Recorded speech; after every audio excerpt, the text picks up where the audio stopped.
she says, I assume you know why I'm calling when she finally does call me in like late January, early February. I tell her no, I do not know why she's calling. And she says, I have a warrant for your arrest. I can't tell you what it is. It's still sealed. It becomes unsealed tomorrow morning, but I'm giving you the opportunity to, be able to turn yourself in so that we don't have to come to your place of work or come to your home and arrest you. I'm giving you the opportunity to turn yourself in. I'm gonna let you know that your bail is $50,000. You can work with someone to like set that up now so that when you turn yourself in tomorrow, you don't have to sit in jail any longer than is necessary. I called, I called my husband. Um, he was like, and I was like, you just stay there. Just stay there at work. Like, I really don't need him. I don't need two of us in jail. So the best place for you is just to stay there. Um, And I'll then call so your you dad. called I'll call to your get, dad. So I called my father-in-law. He drove from Fort Campbell, Kentucky, Clarksville, Tennessee, same place, over to my house, like an hour and 20 minutes away, picked me up, drove me the 45 minutes or 50 minutes down to TBI headquarters in Nashville. Actually, he took me to drop off bail money to the okay, gentleman. And imagine explaining this on the phone to this person that I needed, I'm like, hey, I have warrants for my arrest and I need bail. Okay, well, what are you being arrested for? I don't know. I just know my bond is $50,000. Have you been investigated about like have you talked like yes, I have an idea. I know what the situation is stemming from. I'm not going to get into it with you. I'm just telling you the TBI has called me. I am the warrants are sealed. That is all I know. I'll know in the morning. When and where can I meet you to give you $5,000 in cash so that you will come and get me out of jail after I turn myself in at 10 o'clock tomorrow morning? Drove down there, turned this into him, still haven't made it in, hoping this person doesn't just take my money and, leave me abandoned there. Get to the TBI, you know, I pulled off my wedding ring, like my jewelry, left it with my father-in-law. I even called my friend. I was like, what am I supposed to wear? Am I supposed to wear like nice clothes? Am I supposed to wear scrubs? And she was like, God, no. Wear something very normal looking. You are going to be in Nashville, Davidson County Jail. You do not want to stick out. And I was like, okay, okay, okay, that makes sense. I don't know what I'm doing here. Like, right. I don't know what the hell am I supposed to do? Who thinks about the clothes you're supposed to put on before you turn yourself in for arrest? Um, you know, I look like a deranged person. You know, my hair is disgusting and frizzy. I'm like, I don't know what to do. Like with my face, I felt you know, like an out of body experience. Like, is this really happening? Um, yeah. She told me what the charges were for. She put the little pink handcuffs on behind my back. What were the charges? What did she read you? Um, Reckless homicide and abuse of an impaired adult. hmm Two felonies. Yeah. And so she arrests you, and then how long? Where do you go, and how long do you have to stay? She arrests me. She takes me, puts me in the backseat of her car. Another agent is sitting back there with me, drives me to Davidson County, which is like 10 minutes from the TBI headquarters to the Davidson County Jail. Processing in, booking in. They take the handcuffs off once I get over to booking or process. I don't know, whichever one happens second. When they take your picture and the fingerprints, they took the handcuffs off once I was inside the jail. Um, and then I was there for a few hours. Um, they took several DNA samples due to the nature of my crime, which was homicide. So cheek swabs, multiple sets of fingerprints, all the things, and then eventually, um, you know, the bail bondsman came and I was I was let go. I was released. And then, he took me back home right at 4 o'clock when the evening news starts to come out. Oh my Um, God. the text messages and the phone calls from people that you haven't talked to in a long time start to come in. Actually, I think it might have been at like 2 o'clock. And so I was like, I need to call my boss, and let her know this is what's happening. I think I might have actually called her earlier. But I didn't want her like, to find out about this on the news. Like, let me tell you what's happened here. And I also got a phone call um, from the general counsel that from the Department of Health. Anyway, she says to me, you know, she's interested in like doing something against my license, whatever. And I told her, quite frankly, I have no intention of talking to you or anyone else until I get an attorney. Good for you.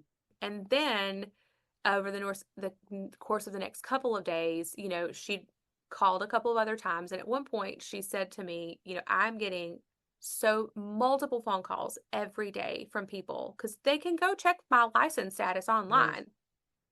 I'm getting multiple phone calls a day from people wanting to know why you still have a license. So now you look bad. Now you are embarrassed. Now you are embarrassed because you didn't do your job the first time. Oh, The public's wanting to know why I still have a license. And, I at the moment, I'm I'm thinking like this, you know, I don't know what you want me to do about that. Like I'm working on getting an attorney. I'm not engaging with, yeah. any agreement to do something. Um, they tried to threaten a summary suspension, or the term is to summarily suspend, which would be like, I come into work, I'm working a 24-hour shift in the ER and I'm like snorting cocaine's in the bathroom to stay awake. Or, like I'm in surgery and I'm drinking alcohol, or I'm like diverting fentanyl on the floor and shooting it up in the bathroom. Like an immediate threat to the public. That is the only use Of for that word. the function of a summary suspension or the action of to summarily suspend. That is how that was used. So they tried to threaten that. Um, but thankfully, like I had found a criminal attorney. He recommended me to an administrative attorney who basically saw me as a cash cow. I started the GoFundMe at the advice of Jamie Harvey Gardner, Oh, who I love the her. Facebook group, Yes. Hmm. Show Me Your Stethoscope.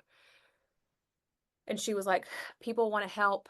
They want to help. You need to start this. They're telling me, like, they know that you're going to have an enormous legal battle in front of you. I'm telling you, this is going to be very expensive. I'm telling you, you need to set this up. And I was very hesitant, like, very hesitant to do that. But I did finally concede and take her advice. And the nurses, like, who did they step up? They stepped up in a mind blowing way. And then here this attorney is, and he knows that I have a GoFundMe. This guy did a whole lot of bullshit, a lot of nothing, to the tune of like $40,000. And then when my husband was like, you can't spend all of this money trying to keep a license because, and I knew this too, he's like, if you are found guilty of criminal charges, I'm going to lose my license Yes. anyway. Like, I'm not trying to go in front of the board right now and prove that I should keep my license. I need to stay out of prison. I have a criminal trial that I need to, that's first and foremost, because it doesn't matter. I'm going to have to go back and deal with the Board of Nursing all over again if that happens. I just need you to stop this train and park Yes. it over here for right now so we can deal with the criminal case. Okay. Um, so eventually I was like, just, like stop all of your work. And that was very emotional. It was really hard for me to basically step back and say, like, I felt like I was giving up on like, protecting my license. And I felt not that like, yeah, I'm okay with it now. I'm okay now that I don't need that license. Being a nurse does not define who I am. And I felt even more strongly about it because why did you let me keep it in the first place? Why didn't you do something in the first place? Like you had a you had a job to do. I literally handed myself to every single investigator on a silver platter. And only when Vanderbilt got publicly investigated and everyone knew about it did you simultaneously open a complaint again.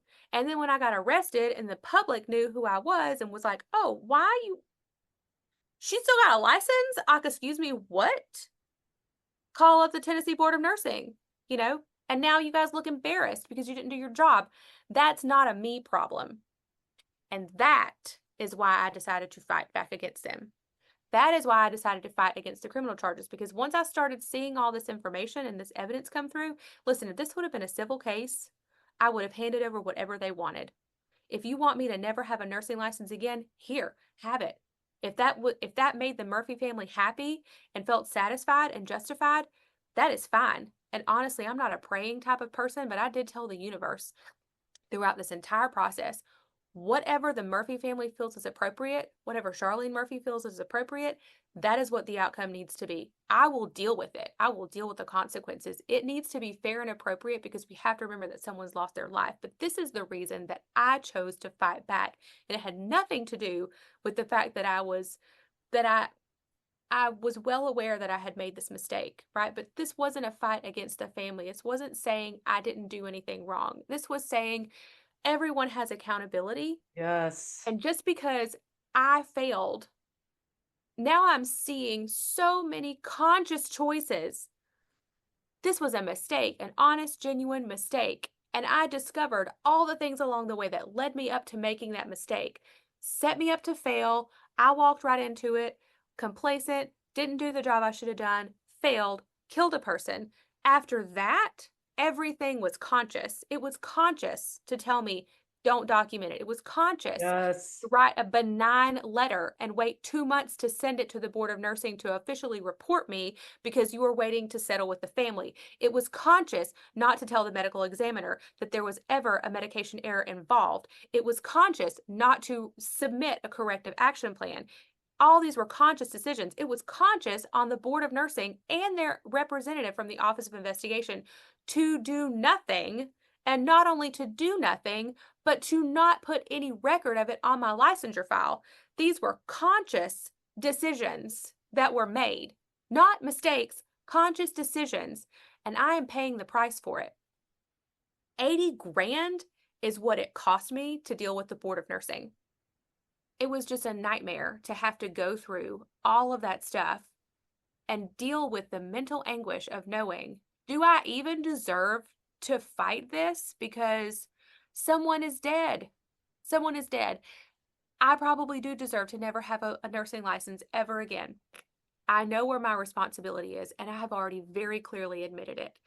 But now I'm finding so many other contributing factors. And this isn't just me accusing someone. This is evidence. These are Yes. facts of things that I have truly found. This is a lot. Here's my advice though. Here's my wrap up. The things I have learned and what people ask me commonly. Knowing what you know now, would you have still gone back and reported? Absolutely. Please don't not report. Thank you. In fact, I would go so far as to say report everything. Every single time you have to work around Yes. whatever your facility says to do, that is an incident report. Every single time. And I know that's a lot to ask. I know it's a lot to ask. But you are going to have to take ownership of your own problems here. Because guess what? You guys are on your own. No one's coming to help you. The facility isn't coming to help you. The board of nursing isn't coming to help you. Your state, your ANA people, they're going to advocate for some things, but they don't know what's going on in your facility, right? This is your responsibility. And if you continue to engage in the workaround, you are going to be responsible. In fact, you are.